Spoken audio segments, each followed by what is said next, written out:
Değerli kardeşler, hepiniz gördünüz, yaşadınız.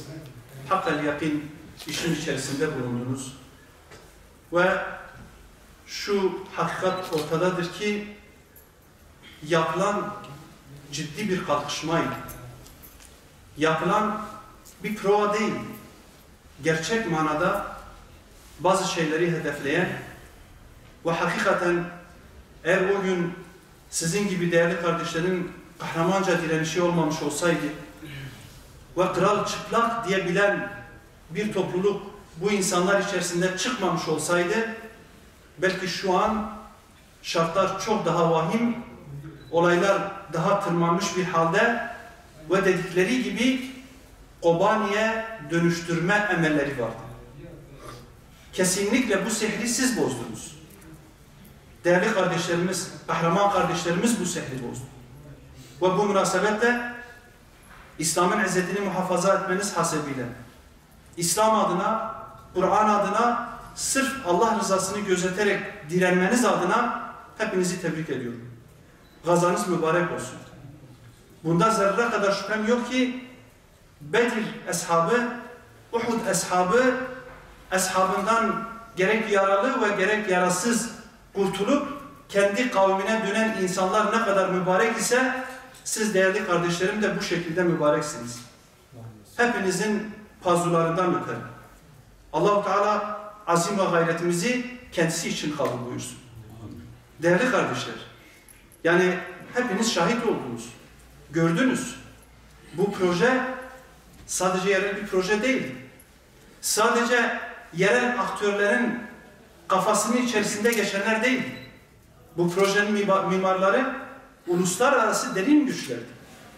Ve bu projelerini hayata getirmek için var güçleriyle çalışacaklar. Var güçleriyle çalışmayı sürdürecekler. Evet, biz bir sihri bozduk. Biz bir oyunu iptal ettik. Bir oyunlarını başlarına çaldık. Akamete uğradık. Ama emin olabilirsiniz, yani bu oyunlarını sürdürecektir. Çünkü bizim karşımızda duran ve başta İslam'a, Kur'an'a ve Kürt halkına düşmanlık eden, yani bu grubu biz çok iyi tanıyoruz. Yani bunları tarihinden beri tanıyoruz. Zihniyetlerinden tanıyoruz. Stalinist anlayışlarından tanıyoruz. Ve bunların kesinlikle tetkikçi, kendisinden başka hiçbir gücü kabul etmeyen, tanımayan bir grup olduğunu hepiniz çok iyi biliyorsunuz. Dolayısıyla yani bu grubun kendilerinden başka bir güce tahammülleri asla yoktur. Demokratik özellik ve benzeri tok sözler, söylemler, bunlar tamamen boyama, tamamen insanları kandırma projeleridir. Demokratik özelliğin simgesi şu an burada yanan Hür Dava Partisi'nin ilçe binasıdır. Değerli kardeşlerimizin ekmek tekneleri olan iş yerleridir. Dolayısıyla demokratik özelliğin merkezi olarak görmüş olduğumuz yani bu tablolardır. Bu tablolar aslında düzeltilmeden bu şekilde üzerine de demokratik özelliğin simgesi diyebileceğimiz yani bir tabloyu asmak suretiyle insanlara aslında numune olarak göstermemiz lazım. Bu demokratik özelliğin simgesidir. Onların söylemiş oldukları demokratik özellik şüphesiz şu olduğu anlaşılmıştır. Kendilerinden başka hiçbir güce, hiçbir kuvvete, hiçbir fikre, hiçbir düşünceye tahammülsüzlüktür demokratik özellik. Bu onların Kürt halkına getireceği özelliğin simgesi de budur. Özgürlüğün simgesi de budur aslında. Dolayısıyla bunlara karnımız toktur. Biz elhamdülillah anlayışımızı vahiden almışız.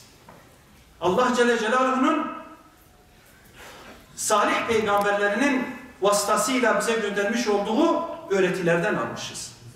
Dolayısıyla biz özgürlüğe aşığız.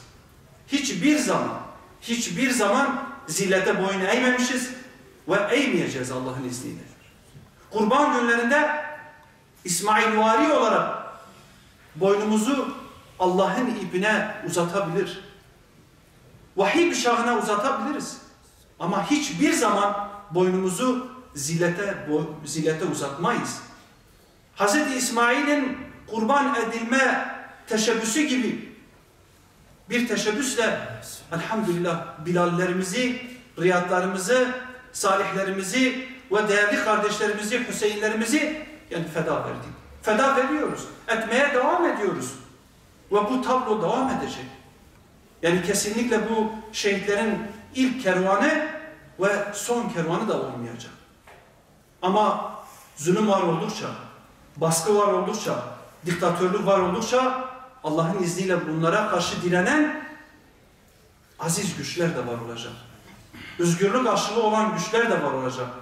Ve ceddimiz Hazreti Hüseyin radıyallahu anh'ın heyhat mine zille dediği gibi zillete boyun eğmeyen Allah'ın izniyle erlerde olacak.